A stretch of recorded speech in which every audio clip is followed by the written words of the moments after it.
All right, we're good. Now share my screen.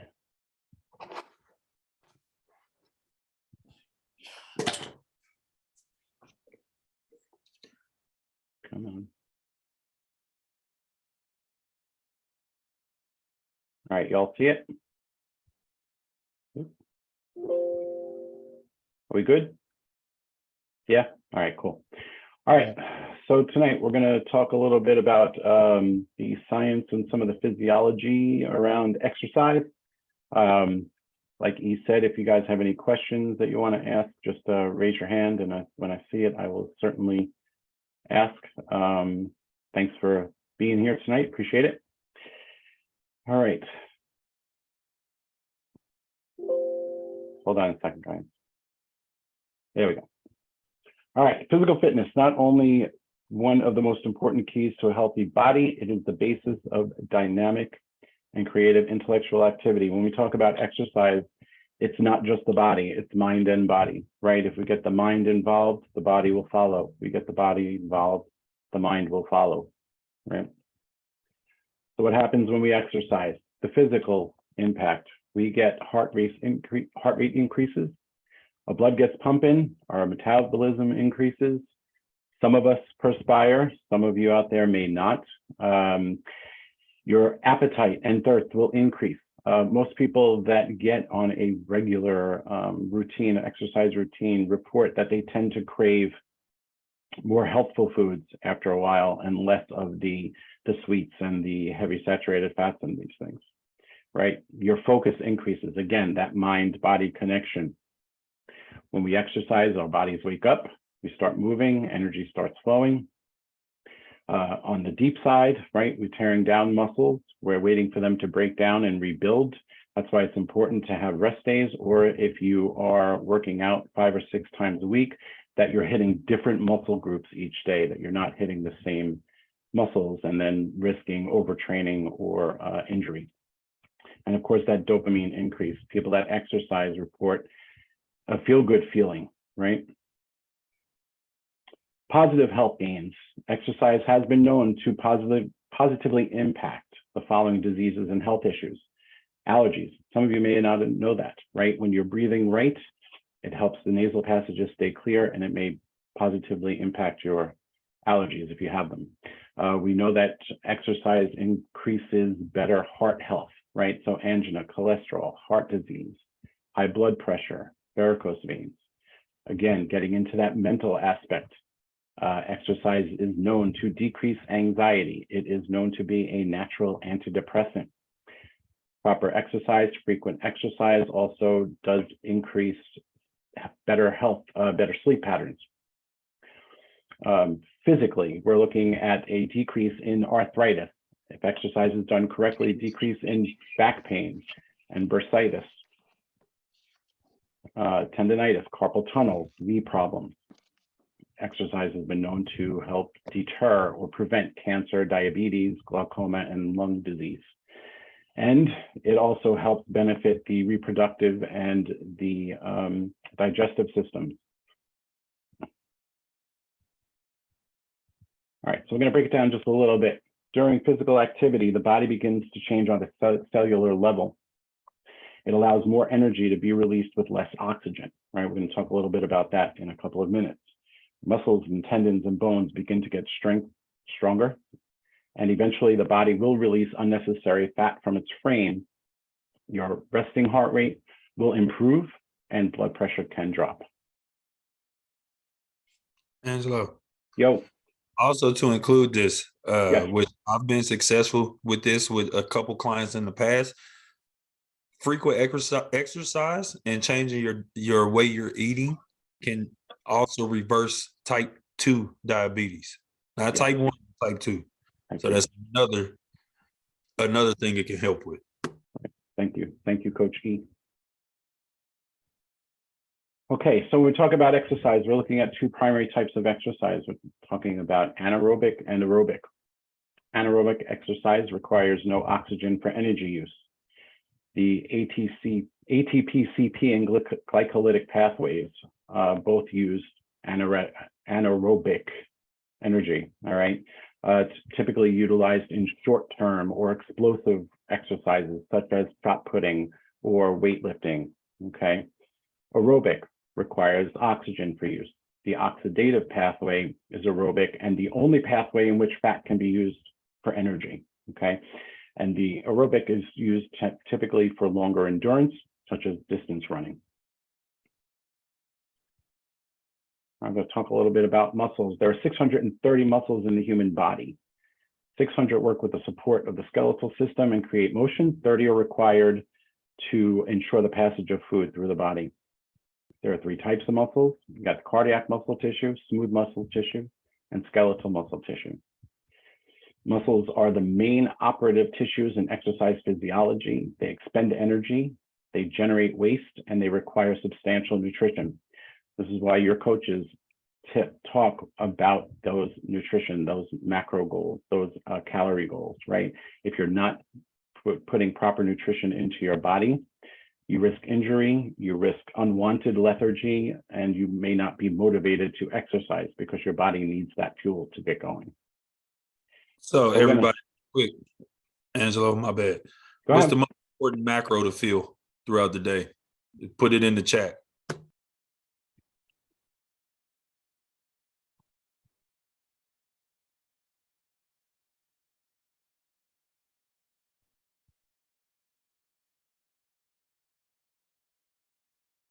All right, Greg and Jack. Audrey, good.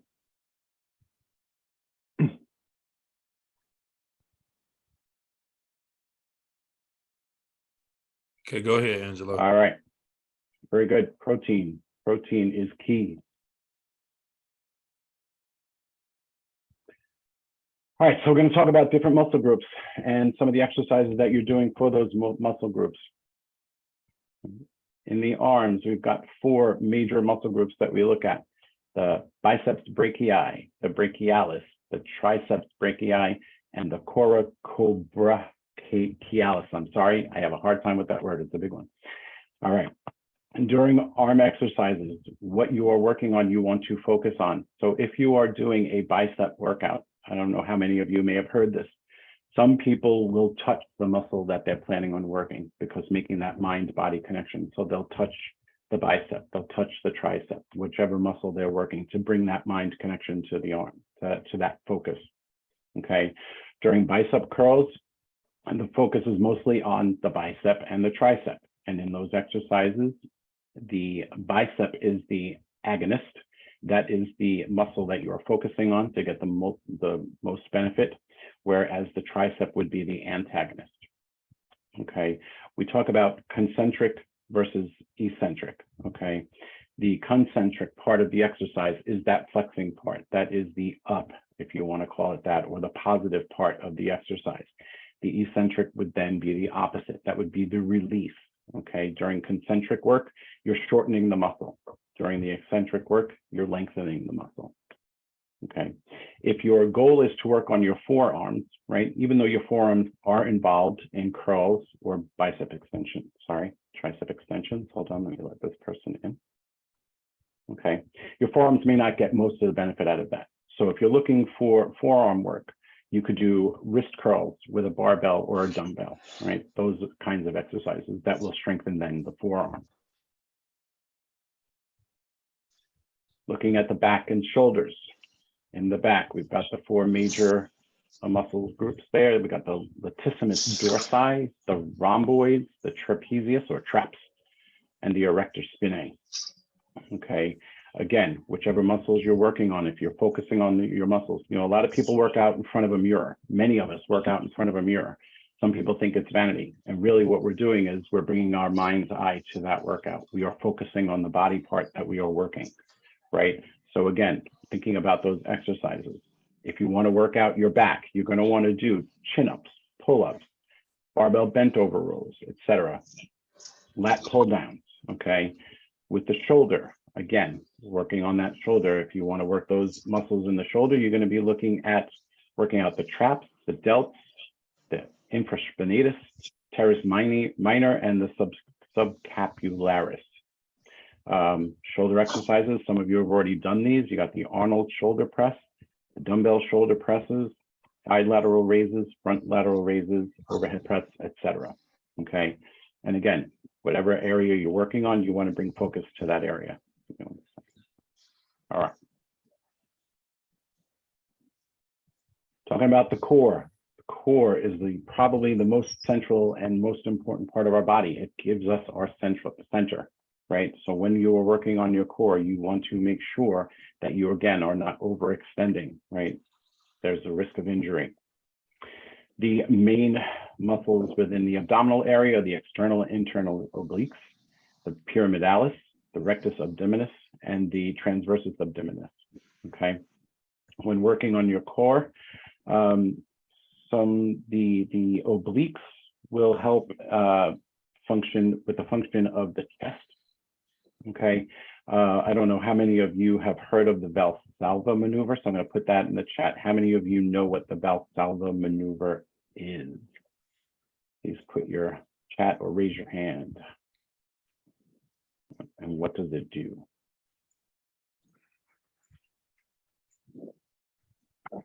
Anybody?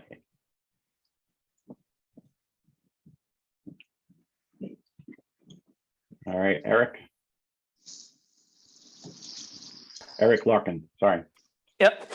You see me? Yes. If I remember correctly, it has to do with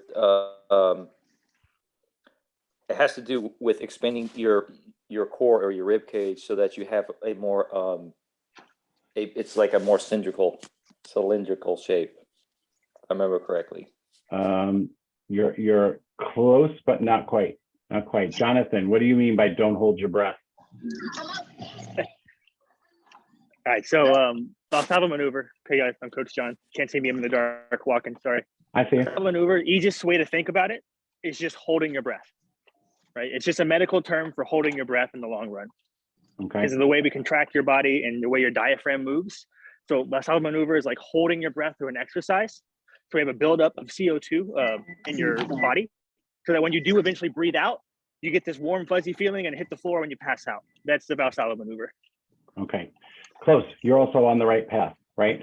It actually, the Valsalva maneuver is actually if your heart rate, if you're exercising and your heart rate is irregular and you are unable to bring it back down, the Valsalva maneuver is utilized to get that deep breath. I mean, you guys are on the right track with the breath, right? You're taking in a deep breath, but you're expelling it rapidly as though you're inflating a balloon. And what that does is it brings the oxygen into the body, right? So deep breath in through your nose, and then literally pinching your nose, exhaling completely explosively out of your mouth to get everything out. And that is supposed to help to regulate your heartbeat and bring it back down to a normal rate. Okay. All right. Legs. Some of us have our favorite part is our legs, our leg days. I don't know how many of you out there agree with me, but leg day happens to be my favorite day. All right, with the legs, we've got the 5 major muscles that we work on: the adductors, hamstrings, pectineus, the quads, and the sartorius. Okay, with legs, and we're going to talk a little bit more about stretching, in a few minutes. Hamstring injuries are the most common sports injuries out there. People that are active and are not properly stretching before and after workout, the hamstring tends to snap. I don't know if any of you have ever experienced that. From what I understand, it is very painful and a very long recovery. So when you are doing your legs, you definitely want to make sure that you are stretching properly and warming your body up. Okay, common leg exercises are squats, lunges, calf raises, barbell clean and presses, step ups, and of course, running and walking.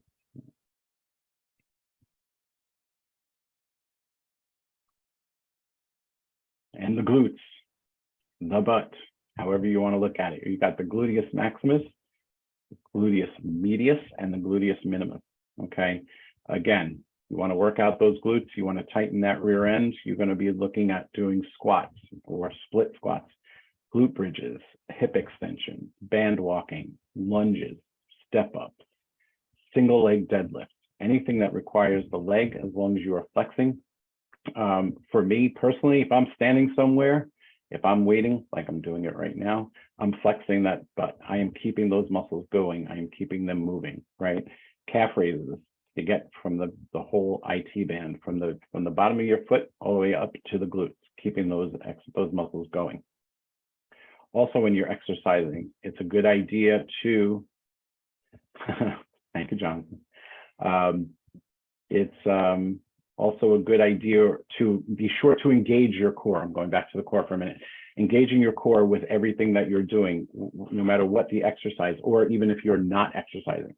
Keeping your core engaged strengthens the core, obviously. It also helps with posture. It also brings your rib cage up. It also keeps your chest up, right? And allows you to be able to breathe better.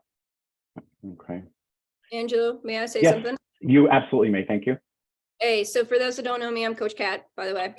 One of the things I would just say with our core, when we're talking about our pelvis, and when we want to be engaged, it's not just about the core, right? It's activating those glutes, exactly what Angela was talking about. So if we take our pelvis and act like our pelvis is a bowl of water, right? And if our pelvis is tipped forward to where we have that arch in the low back, so we're tipping our pelvis forward, we're spilling our water forward, right?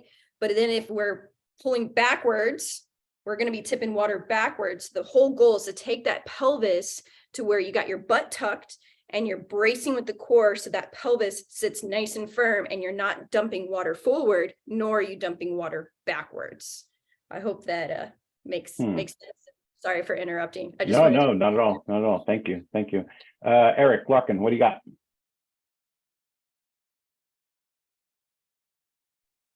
I got technological challenges. No, so all right, I think you can. All right, so no, my question is like, so when we say in Coach Catch is when we say activate our core, I mean, are we, on a daily basis? So I mean, when I had a trainer who said it's like one of the things you want to try to do is like hold your pee, but I mean, it's really kind of like when we say we're activating our core, are you trying to push out or pull in, or because I mean, Excellent So question. it Coach E. depends on if you're wearing a belt or not.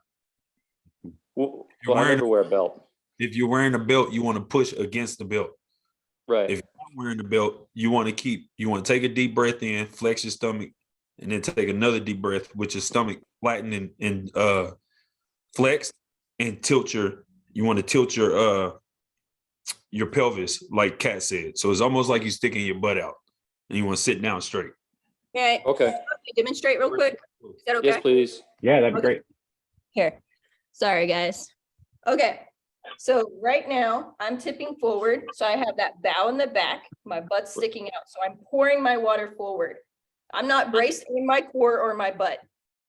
But if I tuck my butt, that honestly, as long as I butt squeeze, it almost automatically engages. And notice how this is now flat, right? I can't even go backwards to like tip water backwards. I can't even do it to demonstrate that, but that would be that concept of that bowl of water.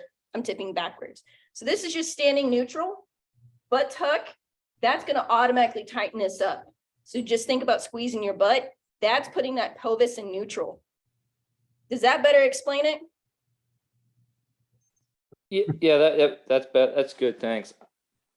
Because sometimes I think I try that, but I end up, for me, like if I do that and then I try to move, like try to walk, it becomes very difficult.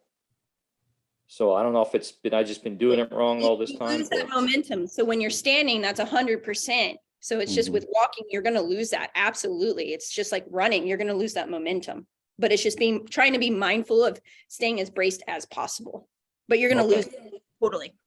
Right. But but when I'm sorry, but when we say that, No. it's like, is that just, that's not just for exercising. Is that for like, Correct. I'm just walking around trying to get my 10,000 steps like I'm supposed to. Mm-hmm. Yeah. Okay. Yep.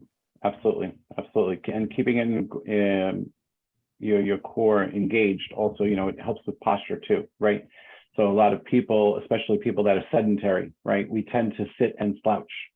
Very few of us tend to sit and be erect.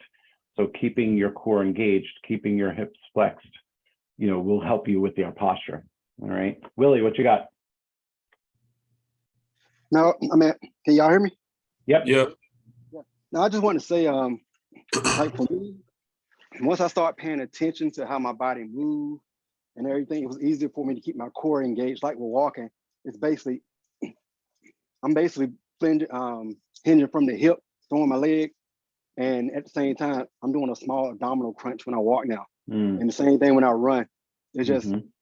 for me, it's more of a mindfulness thing. Once you get it in your head and focus on that muscle group, it's just easier. It's just more easier to focus on it. And I mean, this is without effort. Now I Right. just walk around, my core is always tight. So Yep, very good. Thanks for sharing. Yes, and I agree. You know, the more, and this is with anything, right? The more we do something, it becomes habit, right?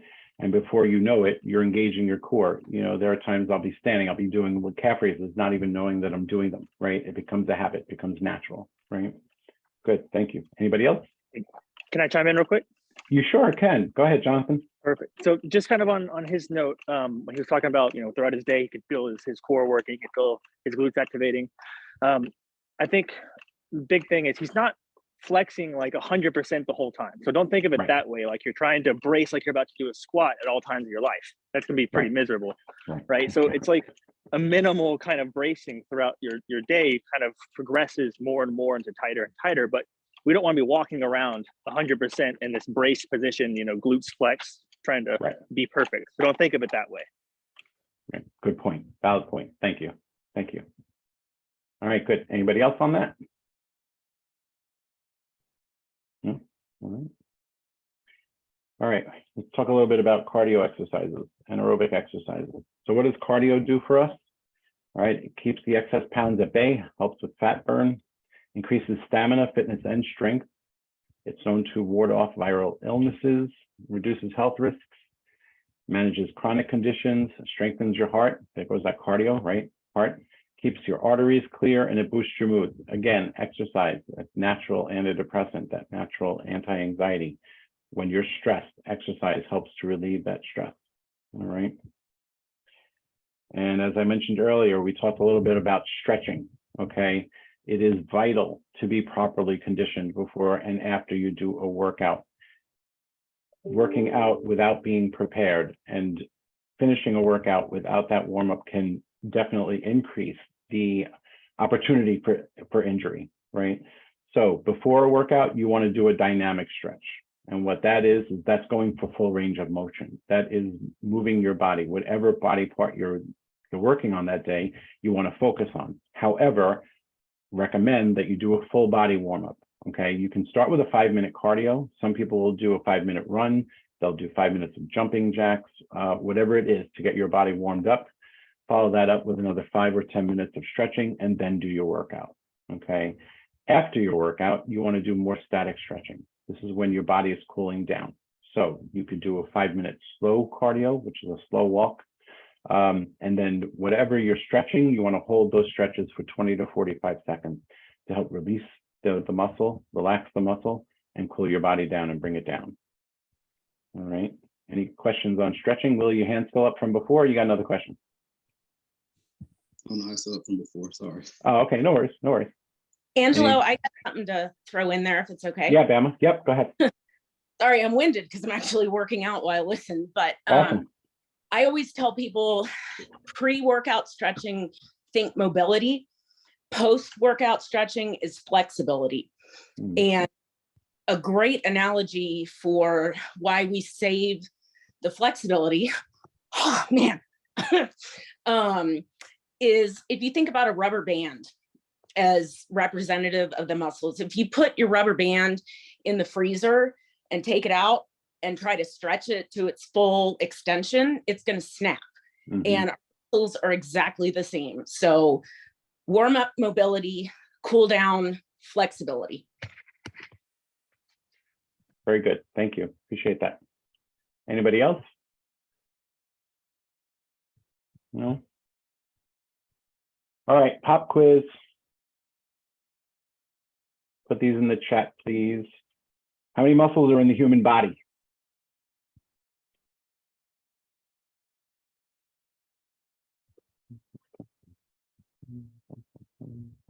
Six 30, 636,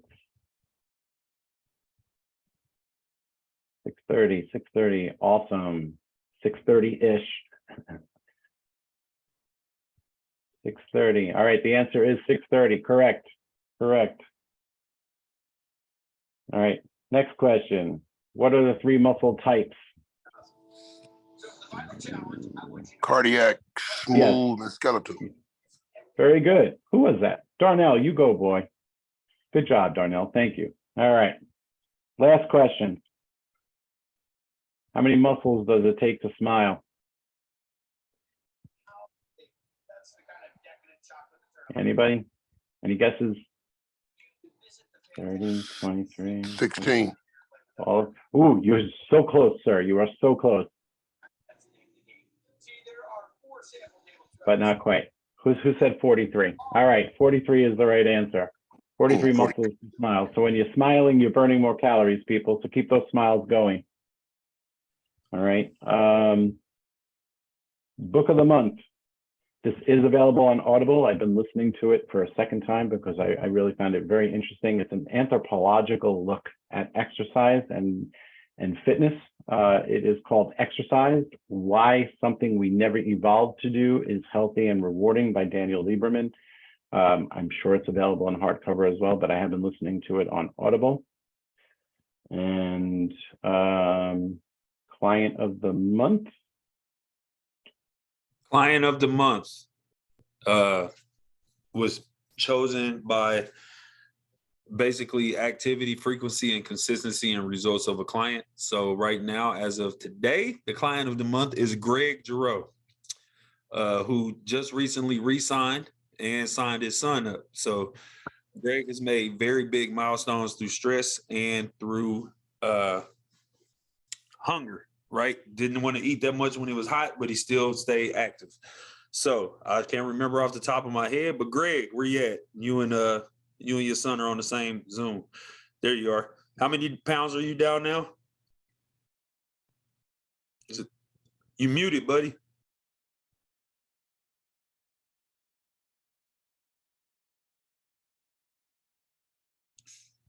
There he is. How many are you? I forgot what I was at this morning.